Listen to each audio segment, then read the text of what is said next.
Un saludo muy especial a todos los amigos y hermanos que nos escuchan a través del estudio de la Escuela Sabática, una escuela sabática muy importante que lleva por título Confesión, Sacrificio y Perdón.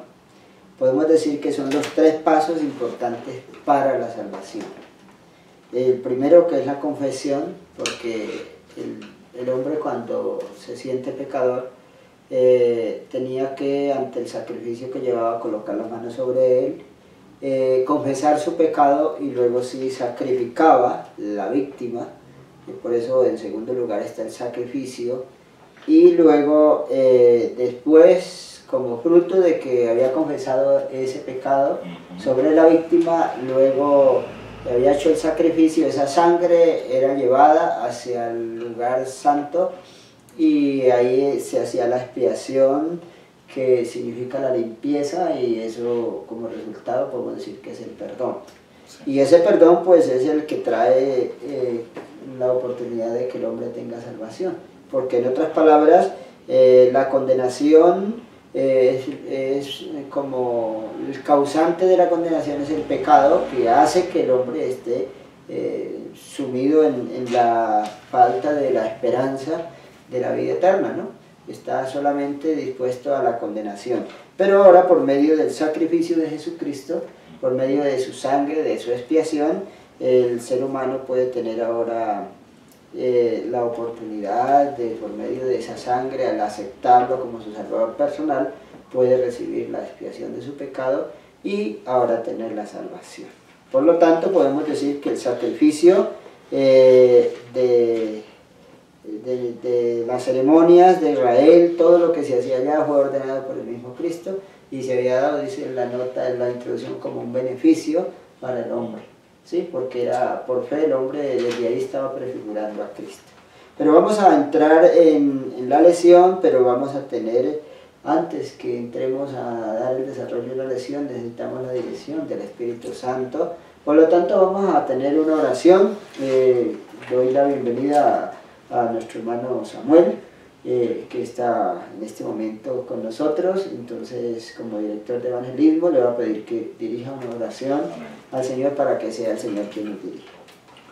Eterno Padre, que estás en el cielo, te damos gracias, Señor, por ese tiempo que nos regalas para abrir tu palabra. Amén. El Espíritu Santo, que inspiró a los autores bíblicos, también nos inspire a cada uno de nosotros. Amén, para comprender y aplicar este mensaje a cada una de nuestras vidas. Amén. Gracias por los amigos y hermanos que sintonizan este programa.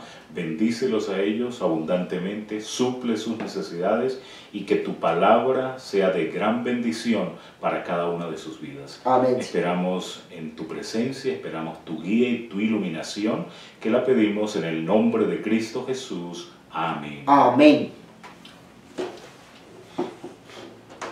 Vamos a entrar en la primera pregunta de esta importante lección, que dice: ¿cuál es la condición natural del ser humano?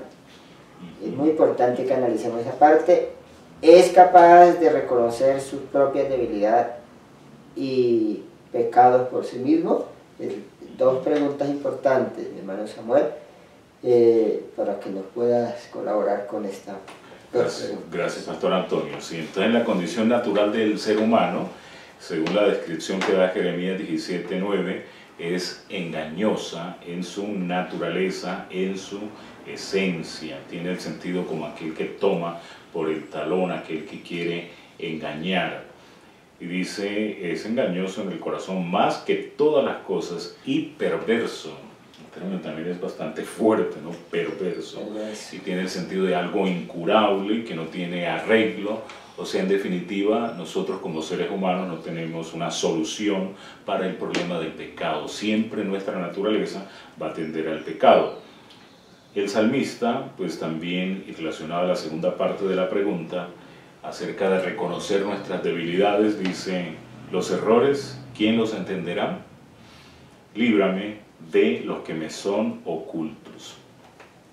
Y el salmista está expresando este clamor, esta necesidad de buscar el perdón de sus errores, ahí en este versículo 12. En el versículo 13 él dice que lo libre de la soberbia, del orgullo, Y también en el versículo 14 habla de palabras y de pensamientos que él no reconocía y que ningún ser humano, por naturaleza Adán y Eva, no reconocieron su pecado, sino que se escondieron de Dios, ¿no? Y esa es una constante en nosotros los seres humanos. La nota agrega: no comprenden que el corazón natural es engañoso más que todas las cosas y desesperadamente impío.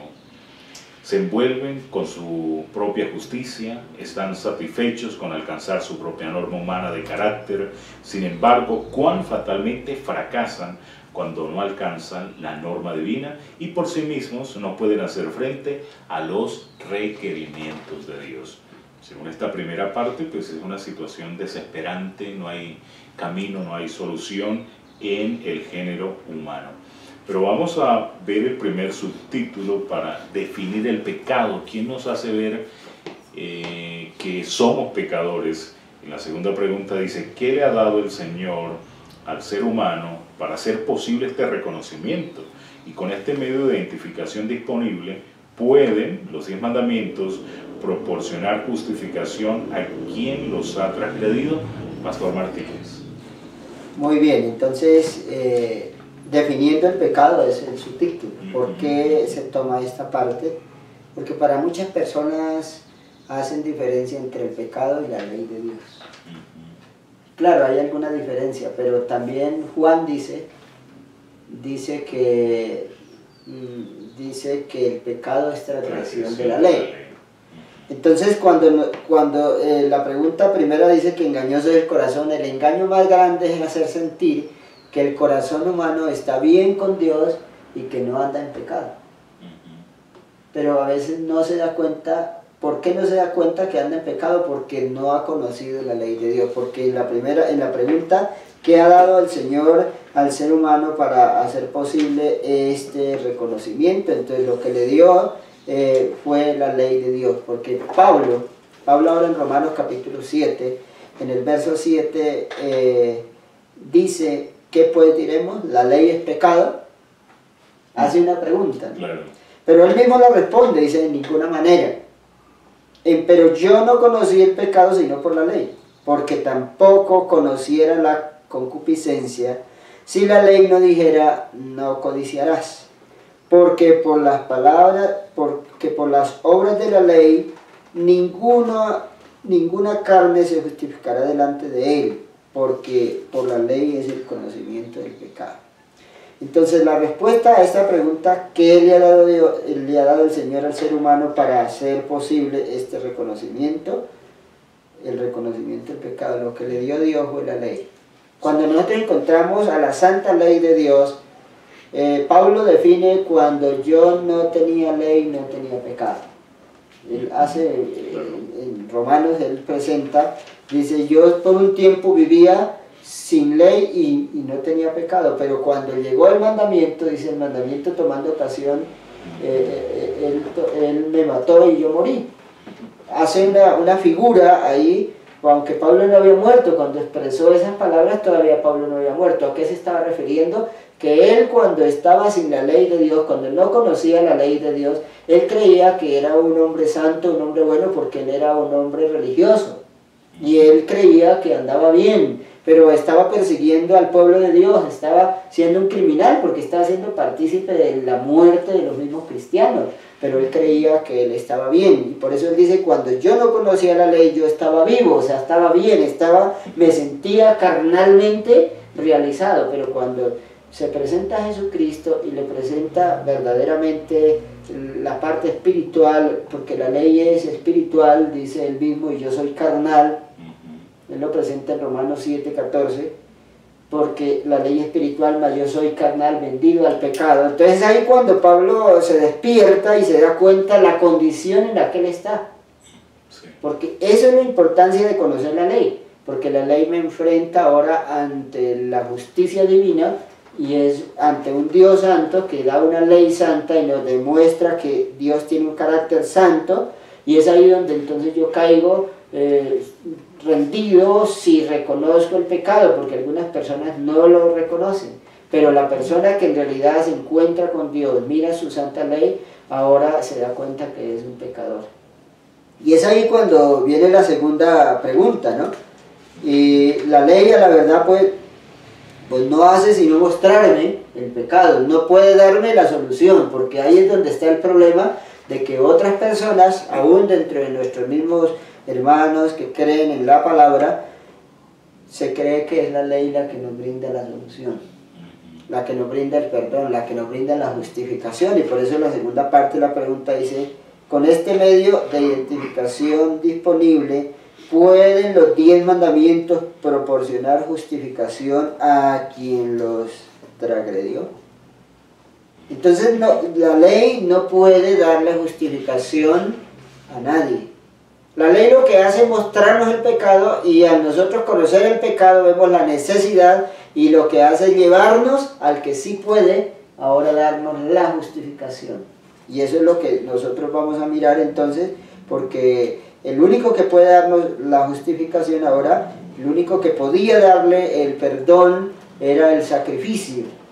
¿Sí? Porque el pecador, cuando se daba cuenta del pecado, entonces traía el sacrificio, y ya mirábamos, ponía la mano sobre el sacrificio, y ahora confesaba el pecado sobre el sacrificio. Quiere decir que transfiere ese pecado, esa violación de la ley, a aquel sacrificio que era inocente. Y entonces ahora esa sangre de ese sacrificio inocente, que representa la sangre de Cristo, él sí le podía dar ahora el perdón y la justificación. Pero la ley, en la última parte dice claramente: porque por las obras de la ley ninguna carne será justificada delante de él, porque por la ley es el conocimiento del pecado. Entonces la santa ley de Dios, aunque es muy importante, lo que nos muestra es la condición en la que nosotros estamos, la transgresión, pero de igual manera ella no tiene poder para quitarnos el pecado. Ella lo que nos exige es la justicia. Y lo único que podemos hacer es ir a Cristo, y por lo tanto entonces dice que la ley de Dios para el hombre es un espejo que le muestra la imagen de su carácter, la imagen de un carácter perfecto y justo, y le permite discernir los defectos de su propio carácter. O sea, ella le presenta el carácter de Dios y le muestra la deficiencia del carácter del hombre. La ley revela al hombre sus pecados y declara que la muerte es lo que le toca al transgresor. Solamente la muerte es lo único que le merece. Pero ahora el Evangelio dice: solo el Evangelio de Cristo puede librarle de la condenación o de la mancha del pecado. Entonces aquí está el éxito.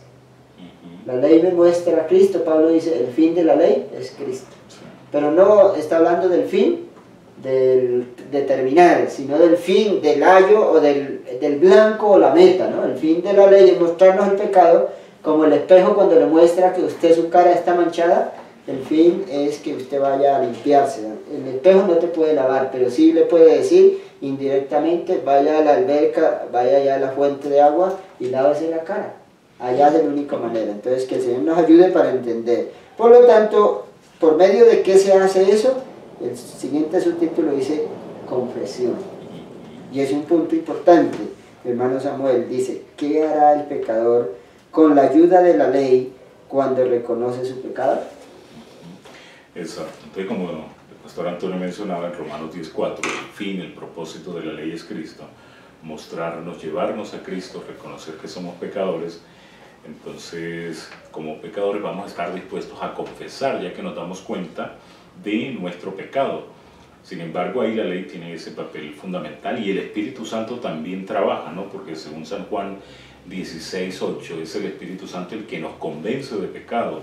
Y desde Génesis 6:3, con los antediluvianos, el Espíritu de Dios contendía con ellos para ver cómo buscaban del Señor. El Salmo 32:5 pues nos muestra una fórmula muy interesante. Dice: mi pecado te declaré, no encubrí mi iniquidad, confesaré, dije contra mí mis rebeliones, y Jehová, y tú perdonaste la maldad de mi pecado. Creo que podemos sintetizar en una fórmula con dos conceptos. Hay que reconocer el pecado, el Espíritu Santo, Dios nos lleva a reconocer el pecado, más la confesión igual perdón. Entonces, reconocer nuestra condición, confesar al Señor nuestros pecados, y vamos a tener el perdón que viene del cielo. Ya en el siguiente texto de Proverbios 28:13, Nos dice, el que encubre sus pecados no prosperará, mas el que los confiese y se aparta alcanza misericordia. También está el elemento ahí del arrepentimiento, porque no puedo confesar algo de lo que no me he arrepentido. Y en ese arrepentimiento, según Proverbios, hay que confesar y apartarnos. Y un concepto claro del arrepentimiento pues es sentir dolor por el pecado y abandono del mismo. En la parte de la nota nos enfatiza que nuestra fortaleza radica en nuestra debilidad consciente. Saber que no tenemos fuerza, que el poder viene de parte del Eterno. Suprimiendo toda confianza en el brazo de la carne, nos aferramos firmemente a Jesús. Así que la confesión es vital y los conceptos bíblicos son muy precisos. En el Nuevo Testamento tiene la idea de hablar la misma cosa, es realmente contarle a Dios que lo sabe todo, hablar nuestra realidad, contar lo que nosotros somos. En la nota final, y tomando como base el Salmo 32, 1 y 2, aparecen 4 conceptos acerca del pecado. El primer concepto del Salmo 32, 1 es transgresión, que representa un acto de rebelión o deslealtad, insistir en hacer lo que Dios ha prohibido. Las declaraciones de Dios son claras, sus palabras, su santa ley nos ha indicado el camino a seguir, pero se deja de un lado. El segundo concepto que aparece, además de transgresión, es pecado, y tiene el sentido de errar al blanco, que también es un concepto muy generalizado en el Nuevo Testamento. Errar al blanco, no cumplir el ideal, el objetivo que Dios tiene para nuestras vidas. Un tercer concepto que aparece ahí en la nota y en el Salmo 32 es iniquidad. Entonces representa un acto que no es recto, que carece de virtud. Son actos que ensucian o manchan lo que es bueno y hermoso. Y de esa forma, pues ahí con esa radiografía, con ese espejo, como mencionaba en una nota anterior, pues se nos está haciendo un análisis, se está mirando un diagnóstico de nuestra condición que es supremamente pecaminosa. El cuarto y último concepto de la nota y del Salmo 32 es la palabra engaño, que es proyectando lo que es falso para encubrir la verdad, pretendiendo ser lo que en realidad uno no es, con el propósito de engañar. Según este diagnóstico, todos estamos involucrados en el pecado y necesitamos de una forma urgente de la solución divina, de confesar nuestro pecado al Señor, quien es el que puede perdonarnos. Se recibe la bendición gracias al perdón. Se recibe el perdón por la fe en que el pecado que se ha confesado y del cual uno se ha arrepentido, lo carga aquel que lleva todos los pecados.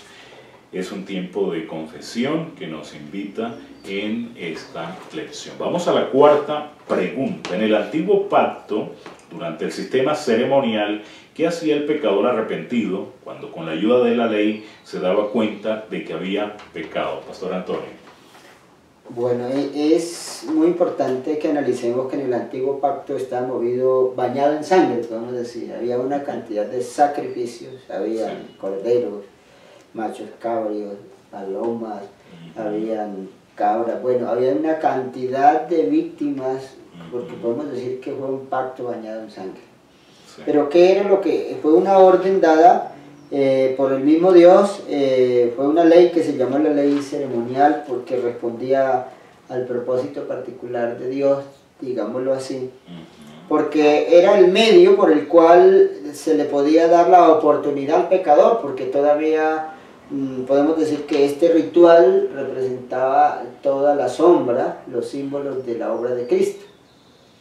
Entonces el texto de Levítico 4, 27, el 28 y el 32 dice: si alguna persona del común del pueblo pecare por yerro, haciendo algo contra alguno de los mandamientos de Jehová en cosas que no se han de hacer, y delinquiere, luego que le fue conocido su pecado que cometió, traerá por su ofrenda una hembra de las cabras, una cabra sin defecto, y por su pecado que habrá cometido.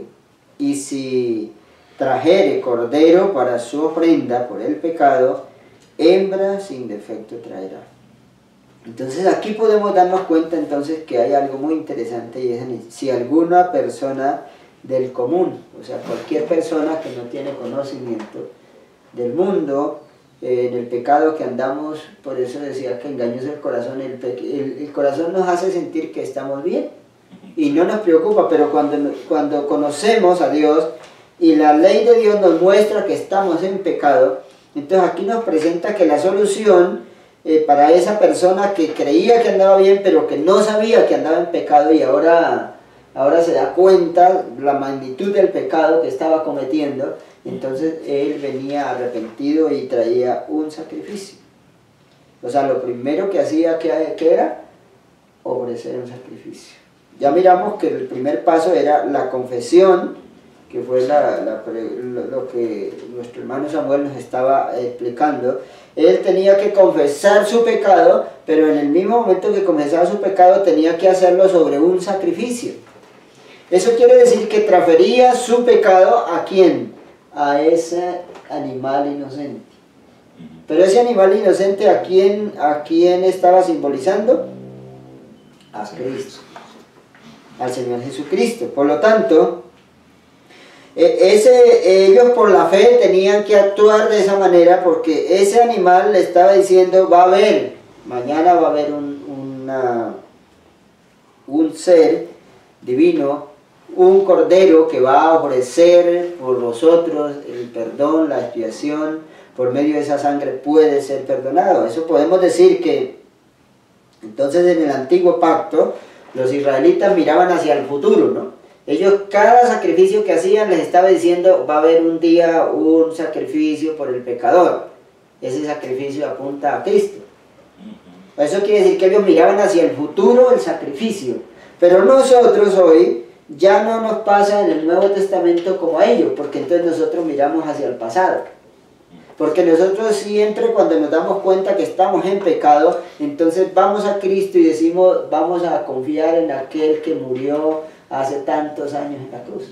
Ellos miraban en el que va a morir y nosotros miramos en el que murió.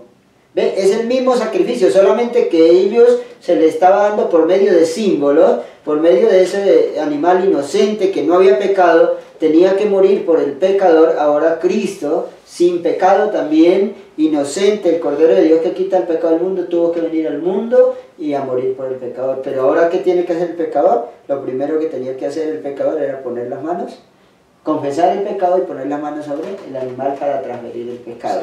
¿Quién tomaba el pecado? El sacrificio, o sea, Cristo.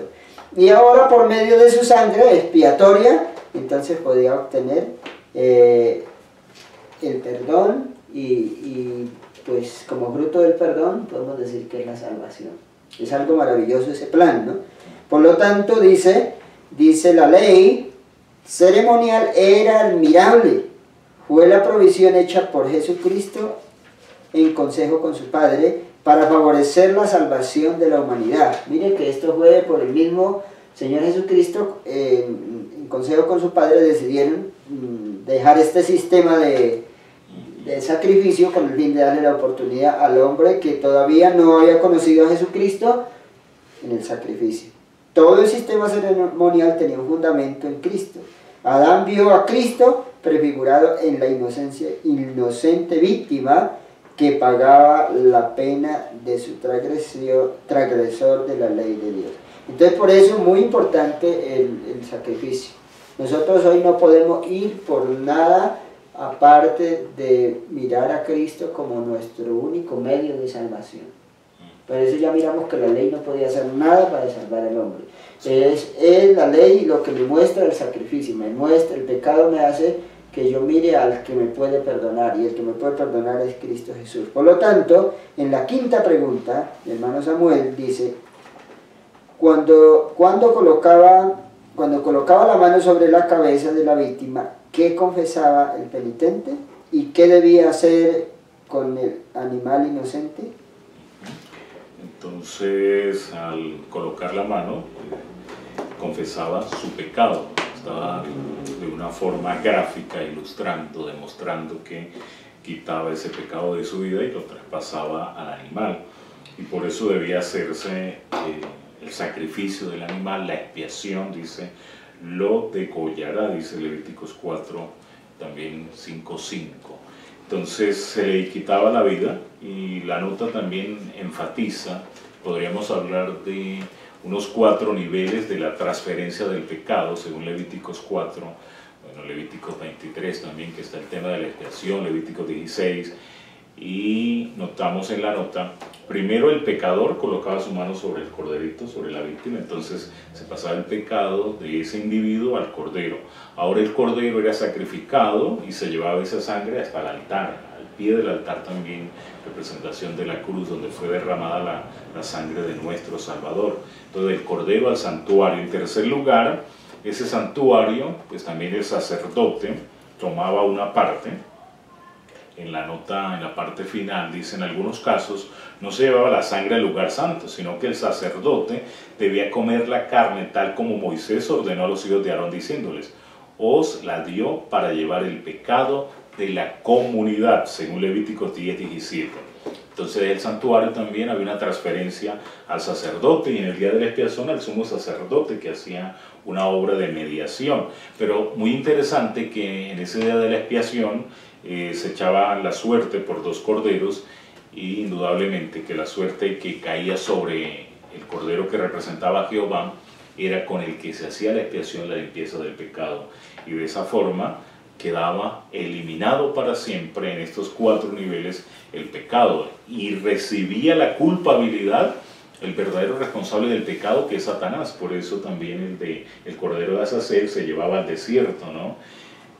Con esto encontramos el plan de salvación: Cristo en la cruz del Calvario, Cristo en el lugar santísimo, y en el milenio Satanás será entonces dejado allá en ese desierto para que pague la culpabilidad, porque ya el perdón de nuestro pecado ha sido hecho por el Cordero de Jehová.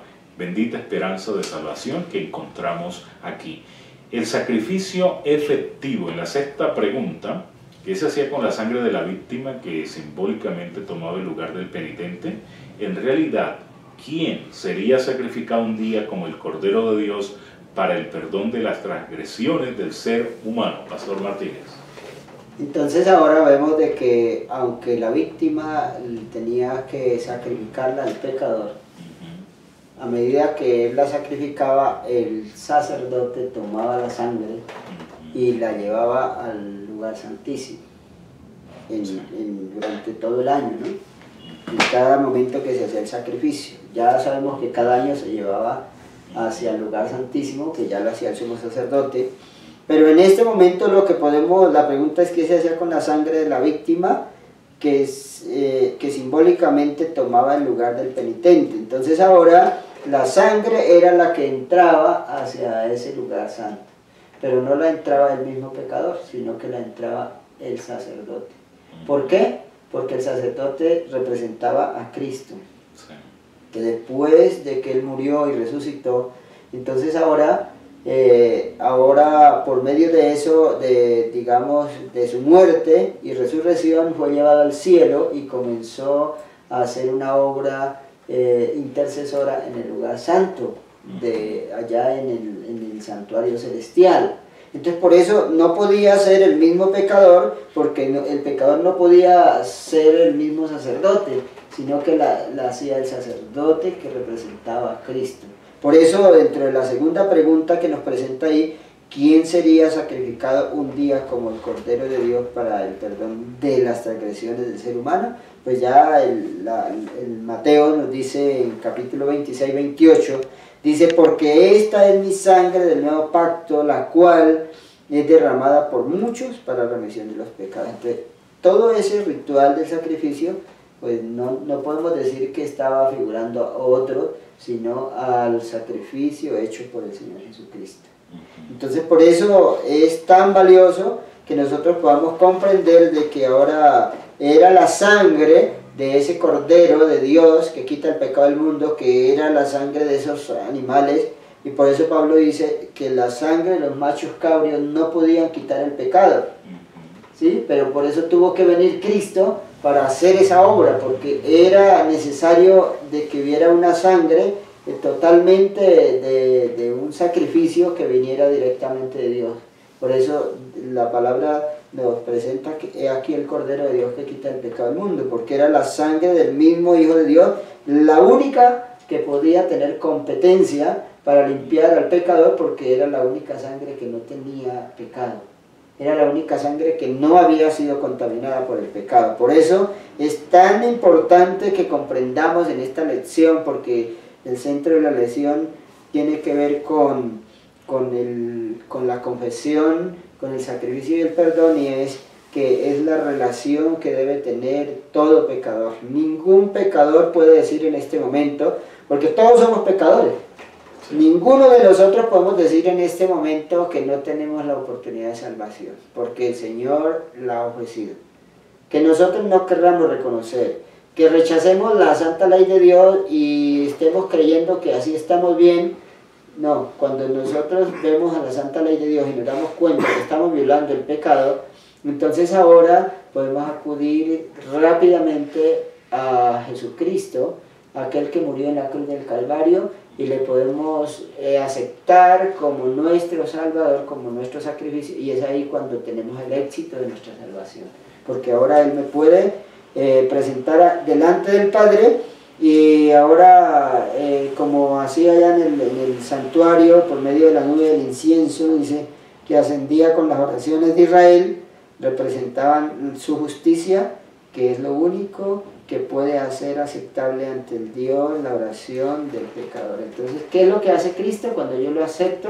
Cuando yo lo acepto como un sacrificio, le ofrezco mi vida, le entrego mis pecados a Él, Él ahora toma mi justicia manchada y le coloca la de Él en lugar de la mía, y entonces el Padre no mira mi justicia sino la de Jesucristo en mí, y entonces por eso soy aceptado, porque no, si Él mirara mi propia justicia, no tendría la oportunidad del perdón. Entonces, qué bonito es entender el plan de la salvación. Nosotros somos salvos por la pura gracia de Dios, por la misericordia, por el amor de Dios. Eso es muy maravilloso que podamos comprender en este momento. Mi hermano Samuel, la séptima pregunta dice, al cumplirse el tiempo, ¿qué sucedió con los animales que fueron sacrificados bajo el sistema levítico? ¿De quién fue la vida ofrecida en sacrificio por la redención de los penitentes que creen en Él? Muy bien, entonces ya esos animales ya pasaron a la historia, pasó la sombra, vino la realidad, vino el verdadero Cordero de Dios, como dice San Juan 1:29, el Bautista lo presenta al Señor Jesucristo, y pues de quién fue la víctima ofrecida, esa sangre está siendo mencionada aquí en Levíticos capítulo 9, 3 veces hace alusión, dice, ya está presente Cristo, ese pontífice. En el versículo 12 dice, no entró con sangre de animales, de becerros, de machos cabríos, sino que por su propia sangre. Y en el versículo 14 nos repite, dice, cuanto más la sangre de Cristo.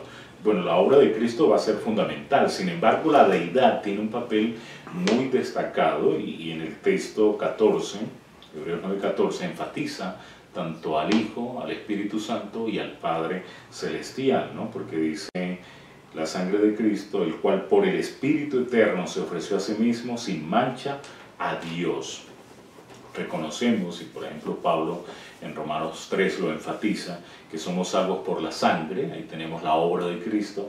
La salvación es por la fe, es el fruto del Espíritu Santo que nos regala esa fe, pero también la salvación es por gracia, que es un don del Padre Celestial. Así que toda la deidad está interesada en nuestra salvación. Mediante Cristo se da al hombre tanto restauración como reconciliación. El abismo abierto por el pecado ha sido salvado por la cruz del Calvario. Un rescate pleno y completo ha sido pagado por Jesús, en virtud del cual es perdonado y el pecador, y es mantenida ahora la justicia de la ley. Hay perdón, la ley no se menoscaba, la ley cumple su función. Todos los que creen en Cristo, es el sacrificio expiatorio, pueden ir y recibir el perdón de sus pecados, pues mediante los méritos de Cristo se ha abierto la comunicación entre Dios y el hombre. Y todo el sistema de ofrendas, todo el sistema de sacrificios que hemos recordado brevemente en esta lección, nos enfatizan de esa obra sustitutiva en nuestro lugar de la obra de Cristo Jesús. Vamos a tener el comentario del estudio adicional, Pastor Antonio. Muy bien, qué maravilloso es que podamos llegar a la conclusión de que a través del santuario, que tenía 3 partes, como estaba establecida aquí en la tierra, que era el atrio exterior donde se hacían todos los sacrificios, que era el lugar santo y que era el lugar santísimo, pero que ahora comprendemos de que esa primera parte, que es el atrio exterior donde se hacían los sacrificios, se cumplió aquí en esta tierra, donde fue sacrificado el Cordero de Dios que quita el pecado del mundo. Ahí se encontraron la sombra con la realidad, porque ahora cesaron todos los sacrificios, ahí se terminó todo ese ritual. Por eso para nuestros hermanos israelitas, judíos, que escuchan este mensaje, podemos comprender que ahí en ese momento se cumplió toda esa maravillosa doctrina que se llevaba a cabo diariamente, pero que ahora en adelante entrábamos ya no al atrio exterior, sino que por medio de la sangre de Cristo que murió ahí en la cruz del Calvario, ahora entramos al lugar santo, que fue al cielo. Y estando allí en el lugar santo, ofició por una cantidad de tiempo, según la profecía, hasta el año de 1844, donde la profecía de Daniel nos presenta que después de 2300 tardes y mañanas luego el santuario sería purificado. Significa que ese periodo de oficio del Señor Jesucristo en el lugar santo iría hasta el año de 1844, según la profecía, y de ahí en adelante entraría como sumo sacerdote al lugar santísimo.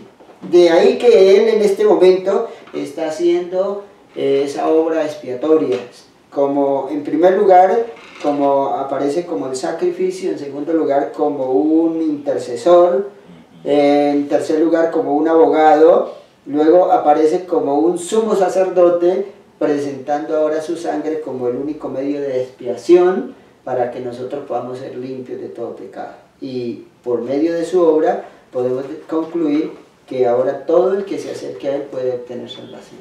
Esa es la obra que el Señor nos quiere dejar. Que el Señor nos bendiga, y quisiera que pudiéramos hacer una oración para darle gracias a Dios porque nos permitió tomar su palabra y para que Él también pueda hacer que esta palabra llegue al corazón de todos sus hijos. Padre amado, Dios eterno, estamos delante de tu presencia. Te damos muchas gracias por la oportunidad que nos diste de meditar en tu palabra.